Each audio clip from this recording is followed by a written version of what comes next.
From the opinion pages of the Wall Street Journal, this is Potomac Watch. Hunter Biden stands up the House Oversight Committee, refusing to sit for a deposition, while Democrats stage a congressional map-making coup in New York. Welcome to Potomac Watch. I'm Kim Strassel, joined today by my two fantastic colleagues, Alicia Finley and Mene Ukwe-Burua. Welcome to you both. Welcome, listeners. So the House Oversight Committee has obviously been digging into the Biden family finances, in particular Hunter's overseas business dealings. We've had a lot of information so far. Whistleblowers from the IRS who were initially part of U.S. Attorney David Weiss's investigation into Hunter, and a lot of other witnesses that have come in for the House Oversight Committee and Judiciary Committee. But as part of this, in November, Oversight subpoenaed the president's son, Hunter, for a closed-door deposition set for today, December 13th. Rather than taking part, Hunter defied that order, stood in front of the Capitol, called the GOP probe into his family's finances illegitimate. So let's take a little listen to a part of what he had to say. These same committee chairmen have engaged in unprecedented political interference in what would have already been a 5-year investigation of me. Yet, here I am, Mr. Chairman, taking up your offer when you said we can bring these people in for depositions or committee hearings, whichever they choose. Well, I've chosen. I am here to testify at a public hearing today to answer any of the committee's legitimate questions. Republicans do not want an open process where Americans can see their tactics, expose their baseless inquiry, or hear what I have to say. What are they afraid of? I'm here. I'm ready. What are they afraid of? I think it might be the other way around, Mene. There's been some back and forth between Hunter's lawyer, Abby Lowell, and James Comer, the head of the oversight. Lowell, who's obviously a very hard-charging lawyer, and you heard it there in that Hunter clip. He had picked up on something that Comer had said a while ago publicly, saying, oh, well, your choice. But that wasn't really the choice that was presented to Hunter in the subpoena. Nonetheless, they've decided to grab onto this and are insisting that if he's going to testify, he's only going to do it publicly, not behind closed doors. Mene, why is it that Hunter is so insistent on this public hearing? And why is it the Republicans are so insistent that this happen in a private deposition?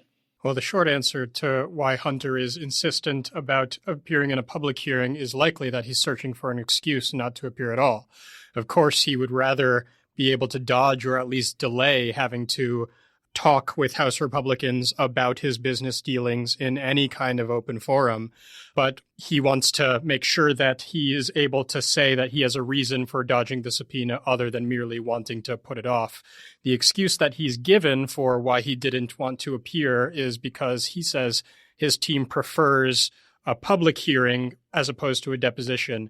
His theory is that it's possible that House Republicans, if they were speaking behind closed doors, could selectively leak part of his testimony that would be more incriminating to him. And he's suggesting that if it's all done in the public, then people will have the full context around what he's saying about his business dealings and Joe's involvement or lack thereof.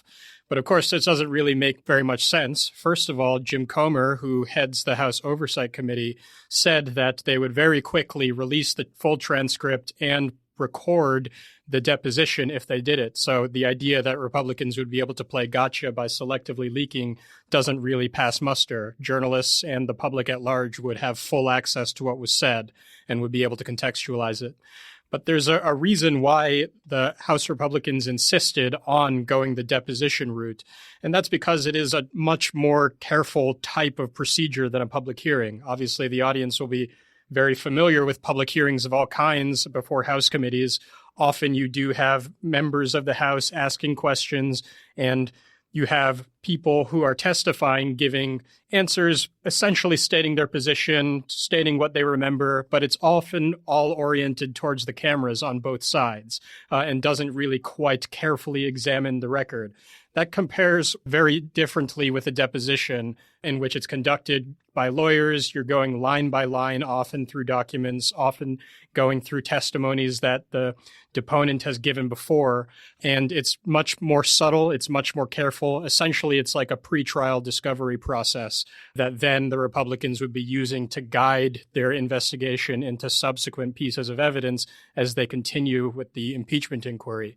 And so there's a strong reason why James Comer wanted to do it that way and why they wrote the subpoena to demand that. And of course, as you mentioned, Hunter Biden doesn't have the ability to set the terms by which he will appear before the House committee.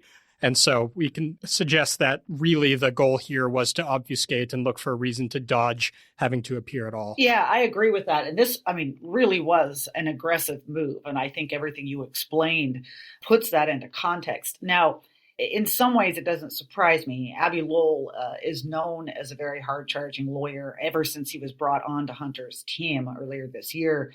You've seen a much more aggressive approach. Hunter's been out suing people like Rudy Giuliani for supposedly inappropriately accessing his laptop. Abbe Lowell has sent letters demanding investigations into Hunter's opponents, a very aggressive pushback on these congressional investigations.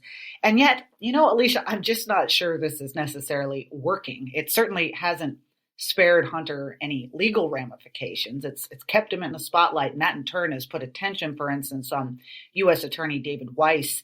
His plea deal fell apart in August. Since then, Hunter's been hit with felony gun charges in Delaware. Just last week, 9 indictments, 3 of them felony indictments for tax evasion in California. Alicia, have you ever heard of a subject of a subpoena getting to set the terms? And what are likely to be the consequences for Hunter for refusing to comply with this? When they were actually doing impeachment hearings with Donald Trump, there was a lot of conflict between the two parties over the terms of a deposition. And actually, Trump wanted it to be in the public. And the Democrats wanted it closed door for various reasons. Now, again, this isn't yet an impeachment process, or there's going to be a vote later to actually formalize that. Going back to when Democrats controlled Congress, again, they were able to set the terms, and Hunter really doesn't have much of a recourse here. He could defy the subpoena. He could try to negotiate with the Oversight Committee. If you recall, during the Trump administration, they tried to subpoena various officials in the administration who then claimed executive privilege, and there was some back and forth negotiations about the terms of the deposition. But I don't think he's going to be able to flout this outright unless he wants or is inviting a vote on being held or contempt of Congress. The committee or the House Oversight Committee could refer to the Justice Department and to prosecute. Who knows if the Justice Department actually would, but it just doesn't look good for Hunter to be defying this.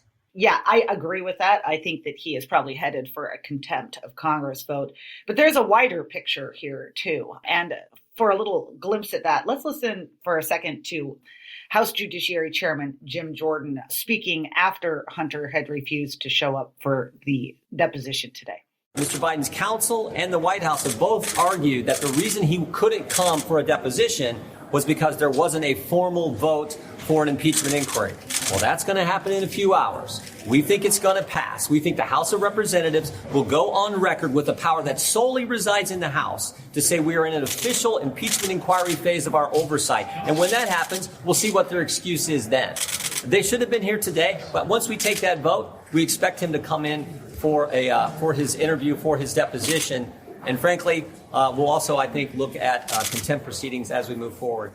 So it strikes me, Monet, that the White House probably can't be very thrilled about this because, as Jim Jordan just alluded to, Hunter defied this subpoena on the very day that House Republicans are moving to hold a vote to formally open an impeachment probe into Joe Biden based on allegations that he aided or was involved in some way in Hunter's business dealings while he was vice president. The votes for that, Monet, in this very narrow Congress have been somewhat in doubt. Kevin McCarthy, the former speaker, had just kind of on his own said, well, we're conducting an impeachment inquiry, but the traditional way you do that and the formal way you do that is to have a vote to do it. We weren't sure if they were going to get it across. And I wonder, I'd love your thoughts. Did Hunter, in defying this subpoena today, give Republicans more reasons to vote yes on this, basically gave them an excuse, those that were concerned about it, because essentially the argument from Hunter was there's no formal proceeding and we don't have to comply. Well, if that's the argument, then Republicans might be unified in deciding they, yes, all need to vote for this formal impeachment inquiry. Absolutely. I think that Hunter's refusal to appear before the House Oversight Committee definitely made it more likely that those moderate Republicans who had been a little squeamish about the impeachment inquiry will go ahead and vote for it and do so comfortably.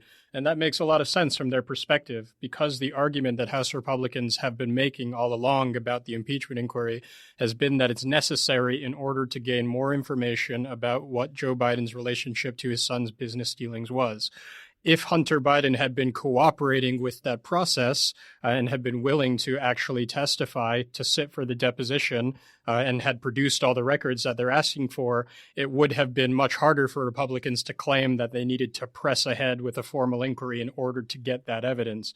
But because Hunter Biden is not cooperating and has stonewalled them at every step, it will be much easier to say, we are building on the evidence we've already been able to gather, which is quite strong, showing Joe's involvement. And now this is something we need to do to be able to get to the evidence that could theoretically connect Joe to his son's business dealings, because the family is clearly not cooperating. I think that if you look at a lot of Republican House members in districts that Joe Biden won, they want to be able to tell their constituents, we are conducting an investigation to show that the president was involved in formal wrongdoing, and they want to suggest that they have a good standing for using the legal powers of subpoena in order to get there. I think that that case has become much stronger over the past few months, in part because the evidence has continued to trickle out that puts Joe closer to the center of the story, but also because it's become clearer than it was before that there's not going to be a way to get to that evidence without formal subpoena power, because the Bidens are obfuscating at every turn. And so I think the political implications of the impeachment inquiry strengthened for Republicans on Wednesday.